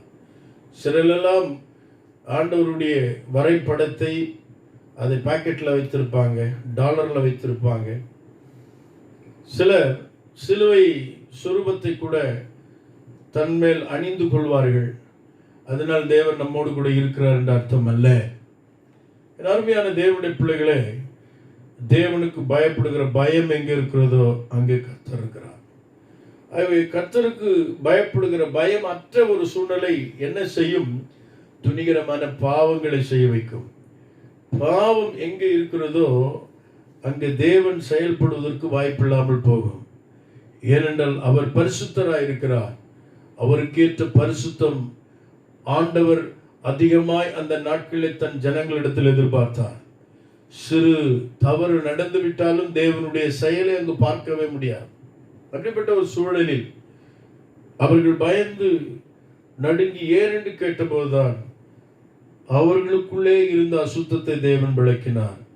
இன்று உங்களை பரிசுத்தப்படுத்திக் கொள்ளுங்கள், நாளை கர்த்தர் பெரிய காரியங்களை செய்வார். அன்புக்குரியவர்களே, அங்கு ஆகான் என்ற ஒரு மனிதன் செய்த தவறினால் முழு தேசத்திற்கும் தோல்வி முகம் காணும்படியான சூழல் வந்தது. ஆனால் பரிசுத்தமற்ற அந்த காரியம் அங்கு விளக்கப்பட்ட போது, தேவனுக்கேற்ற பரிசுத்தத்துக்கு தங்களை அவர்கள் விட்டுக் கொடுத்த போது ஆண்டவர் அங்கு இறங்கி வந்தார். ஆண்டவர் அவர்களுக்கு யுத்தத்தில் வெற்றியை கட்டளையிட்டார். ஜெயம் கொடுக்கிற ஒரு தேவன் நம்மோடு கூட இருக்கிறார். அவர் நம்மில் அன்பு கூர்ந்ததினாலே அவர் நமக்கு ஜெயத்தை கொடுக்கிறவராய், இவை எல்லாவற்றிலிருந்தும் முற்றிலும் ஜெயம் கொள்ளுவர்களாய் இருக்கிறோம். நம்மில் அன்பு கூறுகிறவராலே நாம் முற்றிலும் ஜெயம் கொள்ளுவர்களாய் இருக்கிறோம். வேதத்தில் பல சான்றுகளை நான் இப்படி சொல்லிக்கொண்டே போக முடியும். ஆண்டவருக்கு ஏற்ற பரிசுத்தம் இல்லைன்னா வெற்றி பெற முடியாது. ஆண்டவர் விரும்புகிற ஜெபம் இல்லை என்றால் வெற்றி பெற முடியாது. தேவனுக்கேற்ற நடக்கை இல்லை என்றால் வெற்றி பெற முடியாது. தோல்வியை கண்ட அநேக இடங்களில் நீங்கள் வேதாகமத்தில் வாசித்து பாருங்கள். தேவன் எதிர்பார்க்கிறது ஒன்றாய் இருக்கும். அதற்கு மாறான ஒரு காரியத்தை செய்தால் அங்கே தோல்வியை தான் காண நேரிடும். ஒருவேளை இந்த செய்தி கேட்கின்ற வாழ்க்கையில் இதுவரைக்கும் தோல்வி அடைந்திருக்கிறேன், வெற்றி எனக்கு கிடைக்குமா? நாம் நம்மில் அன்பு கூறுவர்களாலே முற்றும் ஜெயம் கொள்ளுவர்களாய் இருக்கிறோம். நம்மில் அவர் அன்பு கூறுகிற தேவன். அதனால் நாம் முற்றிலும் ஜெயம் கொள்ள முடியும். தோல்வியிலிருந்து உங்களுக்கு ஜெயத்தை கொடுக்கிற ஒரு தேவன் இருக்கிறார். ஆகவே தேவனிடத்தில் நாம் அன்பு கூறுவோம். அவர் நம்மிடத்தில் அன்பு கூர்ந்தபடினால் நாம் தேவனிடத்தில் அன்பு கூறுவோம். தேவனிடத்தில் அன்பு கூறுவது அவருடைய கற்பனை கை கொள்வதாம். கற்பனை கை கொண்டு கர்த்தருக்கு உகந்த வாழ்க்கை நாம் செய்யும் பொழுது அவர் எல்லா இடங்களிலேயும் நம்மை வெற்றி சிறக்க செய்வார் என்று பரிசுத்த வேதாகமம் நமக்கு உரைக்கிறது. ஆகவே அருமையான தேவ ஜனமே, அவர் அன்பு கூர்ந்ததினால் நமக்கு ஜெயம் கிடைத்தது. கடைசியாக ஒன்றை சொல்லி நான் முடிக்க விரும்புகிறேன். எபேசியருக்கு எழுதின புஸ்தகம் 2ஆம் அதிகாரம் 4-5 வசனங்கள் இப்படி வாசிக்கிறோம்.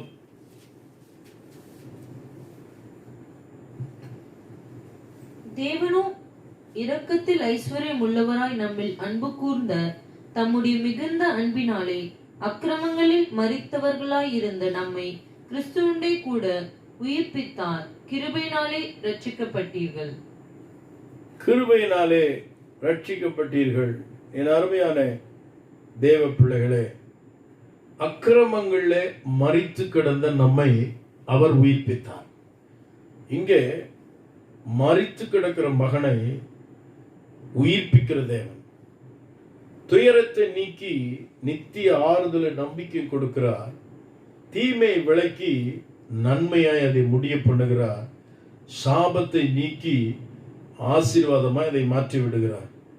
தோல்வியின் முகம் காண்கிற சூழலை நீக்கி ஜெயத்தை தேவன் கொடுக்கிறார். மரித்து கிடக்கிற வாழ்க்கையை உயிர்த்தெழுதலின் நம்பிக்கையுடைய ஒரு உயிர் மீட்சியை உனக்குள் உண்டு பண்ணுகிறார். அக்கிரமங்களினால் மரித்து கிடந்த நம்மை அவர் உயிர்ப்பிக்கிறார். இன்றைக்கு இந்த வசனங்கள்லாம் இப்படி சொல்லுகிறது. நம்மில் அன்பு கூர்ந்ததினாலே அதை செய்தார். ஒருவேளை நான் மரித்து கிடக்கிற நிலைமையில எதையுமே செய்ய முடியாது, செயலற்ற ஒரு வாழ்க்கை நீ செய்து கொண்டு இருப்பாய் என்று சொன்னால், இன்னைக்கு கர்த்தர் உனக்குள்ள ஒரு உயிர் மீட்சியை கொடுக்க, உன்னை உயிர்ப்பிக்க அவர் வல்லவராய் இருக்கிறார். எனக்கு அருமையான தேவஜனம், எல்லாம் எனக்கு தெரியும், அனைத்தையும் நான் அறிந்திருக்கிறேன், படித்திருக்கிறேன் என்று அப்படி சொல்வதனால் அல்ல. எங்கே அறிந்த காரியங்களிலே, படித்த விஷயங்களிலே நாம் செயல்படுகிற துவங்குகிறோமோ அப்பொழுதுதான் நமக்குள்ள ஜீவன் இருக்கிறது, உயிர் மீட்சி இருக்கிறது என்று அர்த்தம். செயலற்ற எல்லாவற்றையும் அறிந்த ஒரு மனிதனுடைய வாழ்க்கை அது உயிரற்ற உடல் போன்றது, மரித்த நிலைமையில் இருக்கிற ஒரு வாழ்க்கை. ஆகவே நாம் மரித்து கிடக்க அல்ல, நம்மை உயிர்ப்பிக்கிற தேவன். அவர் தன்னுடைய மரணத்தின் மூலமாய் உயிர்த்தெழுந்து உயிர்த்தெழுதலின் நம்பிக்கையை நமக்கு கொடுத்திருக்கிறார். சரீர உயிர்த்தெழுதல் மட்டுமல்ல, பாவத்திலே மரித்து கிடக்கிற நம்முடைய ஆத்துமாவை அவர் உயிர்ப்பிக்கிற தேவனாய் இருக்கிறார். அன்றைக்கு தேவ சத்தத்தை கேட்கிற நீங்கள் இந்த உயிர் மீட்சியை நிச்சயமாய் பெற்றுக்கொள்ள வேண்டியது அவசியமா இருக்கிறது. வேதாகமத்தில் நாம் இப்படி வாசிக்கிறோம். யோவான் 11ஆம் அதிகாரம் 44ஆம் வசனத்திலே லாசரு என்கிறதானே ஆண்டவர் நேசித்த ஒரு சகோதரனை நாம் அங்கு வாசிக்கிறோம். ஆண்டவர் இயேசு அவன் இல்லத்திற்கு சென்றபோது அவன் மரித்து அடக்கம் செய்யப்பட்டவனாய் இருந்தான். அவன் வியாதியா இருக்கிற செய்தி இயேசுவுக்கு அறிவிக்கப்பட்ட போதும் இயேசு காலம் தாழ்த்தி அங்கு கடந்து சென்றார். மரணம் நேரிட்டு விட்டது, அடக்கம் செய்து விட்டார்கள். ஆண்டவர் அங்கு சென்று பார்த்தபோது, நீர் இருந்தீர், ஆனால் என் சகோதரன் மரித்திருக்க மாட்டான் என்று அவர்கள் சொன்னபோது ஆண்டவர் அவருடைய வேதனை கண்டு கல்லறையிடத்திற்கு சென்று மரித்த அந்த வாலிபனை உயிரோடு அவர் எழுப்புகிறது நாம் வேதத்தில் வாசிக்கிறோம். ஆண்டவர் ஒரு நிச்சயத்தை நம் வாழ்க்கையில் எதிர்பார்க்கிறார். என்னை விசுவாசிக்கிறவன் மரித்தாலும் பிழைப்பான். ஆவிக்குரிய நிலையில மரித்த நிலைமையில் இருப்பாய் என்று சொன்னார். இந்நாட்கள் உனக்குள்ள ஒரு உயிர் முயற்சியை கொண்டு வர தேவன் வல்லவராய் இருக்கிறார். ஒரு உயிர்த்தெழுதலின் நம்பிக்கை ஆண்டவர் உனக்குள்ளே கொண்டு வர வல்லவராய் இருக்கிறார். என்னை கேட்டுக்கொண்டிருக்கிற அருமையான கர்த்தருடைய பிள்ளையே, எனக்கு அன்பான தேவ ஜனமே, உன் வாழ்க்கையில தேவன் ஒன்றை செய்ய விரும்புகிறார். அது என்ன என்று சொன்னால், உனக்குள்ள ஒரு உயிர் முயற்சி. செயலற்றவனாய் இருக்கிற உன்னை செயல்பட ஆண்டவர் விரும்புகிறார். உனக்குள்ளே ஒரு உயிர் முயற்சியை அவர் கொடுக்கிறார். வேதாகமத்தில் வாசிக்கிறோம். கொலேசியர் 2ஆம் அதிகாரம் 13ஆம் வசனத்திலேயும் 3ஆம் அதிகாரம் 3ஆம் வசனத்திலேயும் 2:20 வசனத்திலேயும் இந்த வசனங்கள்லாம் நீங்கள் வாசித்து பார்க்கும் பொழுது ஆண்டவர் எப்படி தம்முடைய ஜனத்தை உயிர்ப்பிக்கிறார் என்கிற காரியங்கள் இங்கு எழுதப்பட்டிருக்கிறது. கொலேசியர் 2:13 நாம் இதை வாசிக்கிறோம்.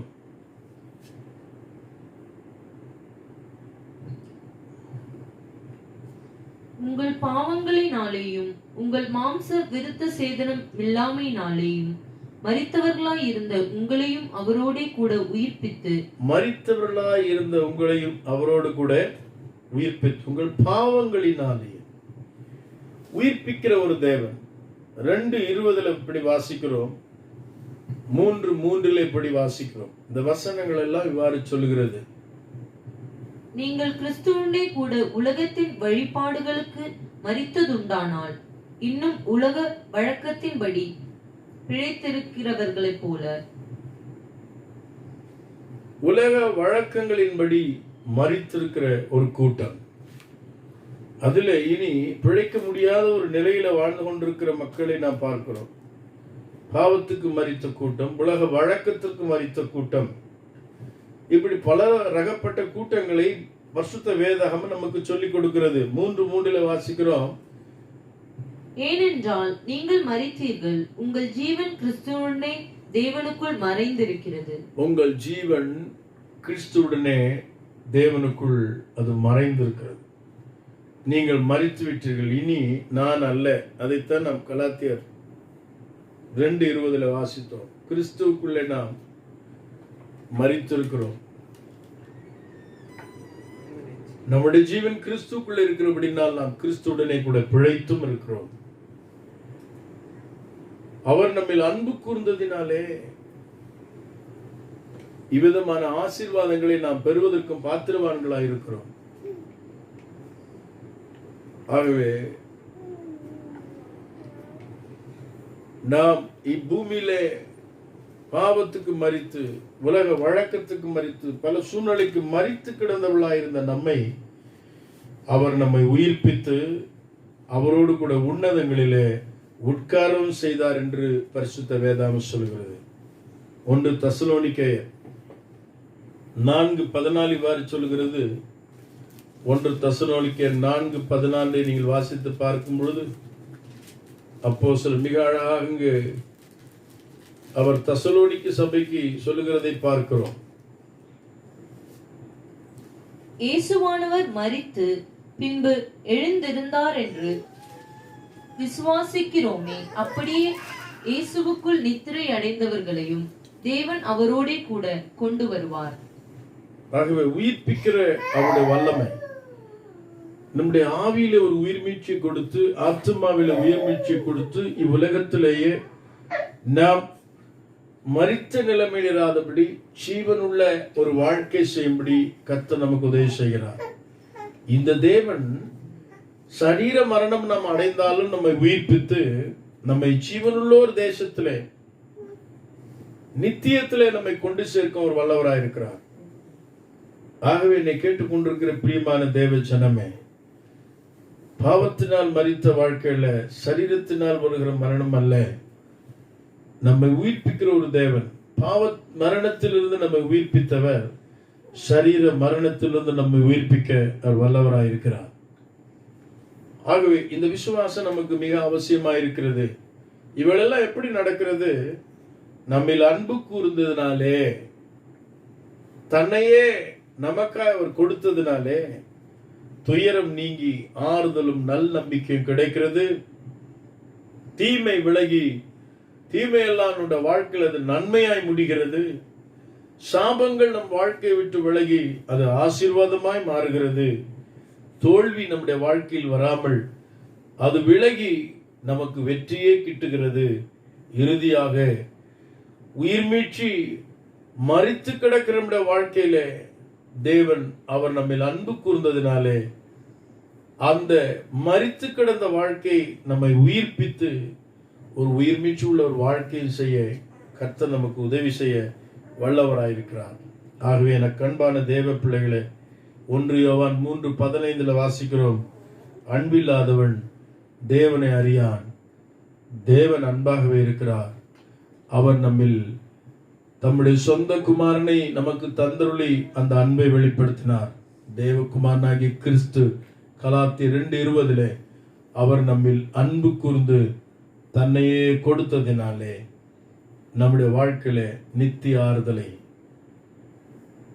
நன்மையை, ஆசீர்வாதத்தை, ஜெயத்தை, உயிர் மீட்சியை அவர் கொடுக்க வல்லவராயிருக்கிறார்.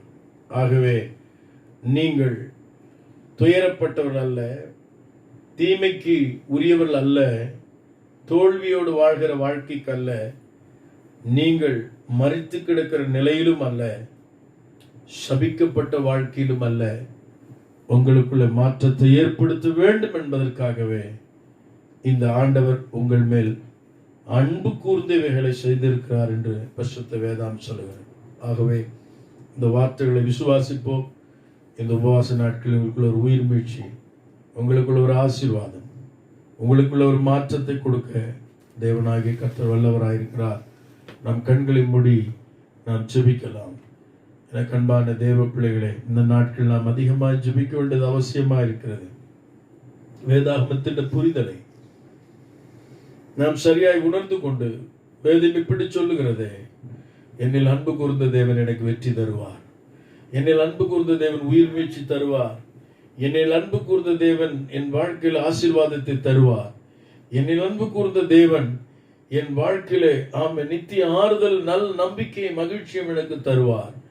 என்னில் அவர் அன்பு கூர்ந்திருக்கிறபடினாலே இவைகள் எல்லாம் எனக்கு கிடைக்கும் என்கிற விசுவாசம் உங்களுக்குள்ள உண்டாயிருக்கட்டும். ஒரே ஒரு வார்த்தை நீங்கள் சொல்லிக் கொண்டே இருங்கள், என்னில் அன்பு கூர்ந்திருக்கிற ஒரு ஆண்டவர் என்னோடு கூட இருக்கிறார். இன்றைக்கு நாம் ஜெபிக்கலாம். ஆண்டவரே, அந்த அன்புக்கு என்னை ஒப்பு கொடுக்கிறேனப்பா, உங்களுடைய அன்பிலே நிறைந்து வாழ, என்னில் அன்பு கூர்ந்த ஆண்டவருக்காய் நான் வாழ, இப்படிப்பட்டதான ஆண்டவரே ஸ்தோத்திரம். ஆண்டவரே, மாறான காரியங்கள் எனக்குள்ளே நான் கர்த்தாவே ஸ்தோத்திரம், ஒரு நாளும் ஆண்டவரே நினைத்ததில் வேதனைப்படாதபடி, நான் துயரப்பட்டவன் அல்ல, நான் தீமைக்கு நியமிக்கப்பட்டவன் அல்ல, நான் சாபத்துக்குள்ளானவனும் அல்ல. என்ற வாழ்க்கையை மாற்றுகிற ஒரு தேவன் என்னோடு கூட இருக்கிறார். அவர் என்னில் அன்பு கூர்ந்திருக்கிறபடினாலே இனி சாபம் என்னை தொடாது. அவர் என்னில் அன்பு கூர்ந்திருக்கிறபடினால் இனி தோல்வி எனக்கு இல்லை. அவர் என்னில் அன்பு கூர்ந்திருக்கிறபடினால் இனி தீமை எனக்கு இல்லை. அவர் என்னில் அன்பு கூர்ந்திருக்கிறபடினால் துயரம் எனக்கு இல்லை. அவர் என்னில் அன்பு கூர்ந்திருக்கிறபடினாலே அவன் மரித்த நிலை எனக்கு இல்லை. இவெல்லாம் அவற்றை அவர் மாற்ற வல்லவராயிருக்கிறார். இன்றைக்கு இது விசுவாசிக்கிறவருடைய வாழ்க்கையில கர்த்தர் அற்புதங்களை செய்கிறார். இந்த உபவாச நாள்ல கர்த்தர் நோக்கி பாருங்கள். கர்த்தருடைய வல்லமை உங்கள் மேல் இறங்கி வருகிறது. அவர் உங்களில் அன்பு கூர்ந்திருக்கிறபடினால் இன்றைக்கு அந்த சாபம் மாறுகிறது. இன்றைக்கு ஒரு உயிர் மீட்சி உங்களுக்குள் உண்டாகிறது. இன்றைக்கு அந்த தீமை நன்மையாய் மாறுகிறது. இன்றைக்கு ஸ்தோத்திரம், ஆண்டவராகிய தேவன் அதை மாற்றிக் கொண்டிருக்கிறார். நீங்கள் விசுவாசிப்பு என்று சொன்னால் கர்த்தருடைய வசனம் உங்கள் வாழ்க்கையில் அற்புதங்களை கொண்டு வரும். அவர் உங்களில் அன்பு கூர்ந்தபடியினாலே இந்த ஆசீர்வாதங்கள் வாழ்க்கையில் அவர் கொடுத்து கொண்டிருக்கிறார். சமுதாயத்திலே, பணிஸ்தலங்களிலே, குடும்ப வாழ்க்கையிலே நீங்கள் சந்தித்திருக்கிற இப்படிப்பட்ட ஒரு நெருக்கடியான காலகட்டத்திலேயும் ஆண்டவர் உங்களில் அன்பு கூர்ந்தபடினாலே அவர் முற்றுமுடிய உங்களை ரட்சிக்க வல்லவர், உயிர்ப்பிக்க வல்லவர், ஆசீர்வதிக்க வல்லவர், ஜெயத்தை கொடுக்க வல்லவர், சூழ்நிலைகள் எல்லாவற்றையும் அவர் மாற்றிவிட வல்லவராய் இருக்கிறார். உங்கள் துயரங்கள் எல்லாம் நீக்கி உங்களை மகிழச் செய்ய அவர் வல்லவராய் இருக்கிறார். ஆகவே இன்றைக்கு கர்த்தருடைய குடும்பத்தில், உங்கள் பிள்ளைகளிடத்தில், உங்கள் வாழ்க்கையில் அதை செய்ய அவர் வல்லவராய் இருக்கிறார். கர்த்தர் அப்படியே செய்வாராக. எனக்கு அன்பான தேவ ஜனமே, இந்த நாளிலும் கூட நாம் அநேக காரியங்களுக்கு ஜெபிக்க வேண்டியது அவசியமா இருக்கிறது. ஜெபத்திலே மாத்திரமே இந்த நாட்கள் நாம் செலவிடும் பொழுது நிச்சயமாக பெரிய ஜெயத்தை நாம் பெற்றுக்கொள்ள முடியும். நம்முடைய தேசத்திற்காக நாம் ஜெபிக்க வேண்டியது அவசியமா இருக்கிறது. உங்களுடைய தனி ஜெபங்களிலே இதை தொடர்ந்து நீங்கள் ஜெபிக்கும்படி உங்கள் அன்பாய் கேட்டுக்கொள்கிறேன். தேசத்தின் நிலை மாற வேண்டும். தேசத்தை ஆளுகிறவருடைய நம்முடைய தேச தலைவர்கள் மேலே தேவனுடைய ஆளுகை வர வேண்டும். அதற்காக நீங்கள் ஜெபம் பண்ணுங்கள். சூழ்நிலையின் மேலே கர்த்தருடைய அற்புதமான வல்லமை வெளிப்பட வேண்டும். அதற்காக நீங்கள் ஜெபம் பண்ணுங்கள். அருமையான தேவ ஜனமே, மக்களுடைய மனோநிலைகளில் மாற்றம் வராதபடி ஆண்டவர் அதை ஆட்கொள்ள வேண்டும். அதற்காக நீங்கள் ஜெபம் பண்ணுங்கள். ஒருவரும் வியாதியினாலோ மற்ற பயத்தினாலோ பட்டினியினாலோ எந்த சூழ்நிலையினாலும் மறித்து விடக்கூடாது. ஆகவே ஸ்தோத்திர, ஜனங்களை அழித்து விட வேண்டும் என்று திட்டமிட்டிருக்கிற சாத்தானுடைய எல்லா காரியங்களையும் மாற்றி எல்லாரும் நித்திய வாழ்வுக்குள்ள வர வேண்டும். ஒருவர் கூட கர்த்தாவே மரணம் அவர்களை நேரிடாதபடி இவ்விதமான சூழ்நிலை, இந்த வியாதி ஒருவரையும் தாக்காமல், எந்த சூழ்நிலை ஒருவரையும் தாக்காமல் ஆண்டவரை மரணம் நேரிடாதபடி பாதுகாத்துள்ளபடியாக ஆண்டவரை நோக்கி ஜெபித்துக் கொள்ளுங்கள். பிள்ளைகளுக்காக நீங்கள் ஜெபம் பண்ணுங்கள். அவருடைய வாழ்க்கையை சீரழிக்கிற எந்த ஒரு சூழலும் இந்த நாட்களில் நேர்ந்து விடாதபடி அவர்கள் இருக்கிற இந்நாட்களில் ஒரு விசேஷித்த பாதுகாப்பை ஆண்டவர்களுக்கு கொடுக்கும்படியாக, விசேஷ ஞானத்தை கர்த்தர்களுக்கு தரும்படியாக ஆண்டவர் தம்முடைய சமூகத்திலே அந்த பிள்ளைகளை வைத்துக் கொள்ளும்படியாக கிருபையாய் கர்த்தர் இறங்கி சிறு பிள்ளைகள், வாலிபர்கள் ஒரு நல்ல தலைமுறை தேசத்திலே தோன்றும்படி அதை அழிக்க நினைக்கிற அவருடைய வாழ்க்கையில குறுக்கிடுகிற எல்லா குறுக்கீடுகள் மாற வேண்டும் என்று சொல்லி நீங்கள் ஜெபம் பண்ணுங்கள். இயேசுவின் நாமத்தினாலே ஆண்டவராகிய தேவன் அதை செய்ய வல்லவராயிருக்கிறார். திருச்சபைக்கு செல்லாமல் அங்கே வாழ்ந்து கொண்டிருக்கிற நம்முடைய வாழ்க்கையில ஆலயம் செல்லாததினால், ஆகவே ஆண்டவரை ஆராதிக்கவும் செய்யாமல், ஆண்டுடைய வார்த்தை தியானிக்கவும் செய்யாமல், ஆண்டுடைய சமூகத்திலே ஜெபிக்கவும் செய்யாமல் இருக்கிற அந்த நிலை ஒருவருக்குள்ளும் வந்துவிட வேண்டாம். கர்த்தரை நான் இக்காலத்தில் ஸ்தோத்திரிப்பேன், அவர் துதி எப்பொழுது என் வாயில் இருக்கின்ற தாவீது சொன்னது போல நம்முடைய ஜனங்கள், மீட்கப்பட்ட ஜனங்கள், ரட்சிக்கப்பட்ட பிள்ளைகள் எப்பொழுது ஜெபிக்கவுள்ளாய் இருக்க நீங்கள் ஜெபித்துக் கொள்ளுங்கள். ஜெப தாக அவளுக்குள்ளே வரட்டும். தேவனை ஆராதிக்கிற ஸ்தோத்திரிக்கிற எண்ணம் அவளுக்குள்ளே எப்பொழுது உண்டாகட்டும். தேவனுடைய வேதத்தை தியானிக்கிற அந்த விருப்பம் அவர்களுக்குள்ளே உண்டாகட்டும். கர்த்தரோடு இருக்கிற அந்த உறவை துண்டிக்கிற எந்த ஒரு சூழ்நிலை அவள் வாழ்க்கையில குறுக்கிடாதபடி இயேசுவின் நாமத்தினாலே அவைகளை கடிந்து நாம் ஜெபம் பண்ணோம்.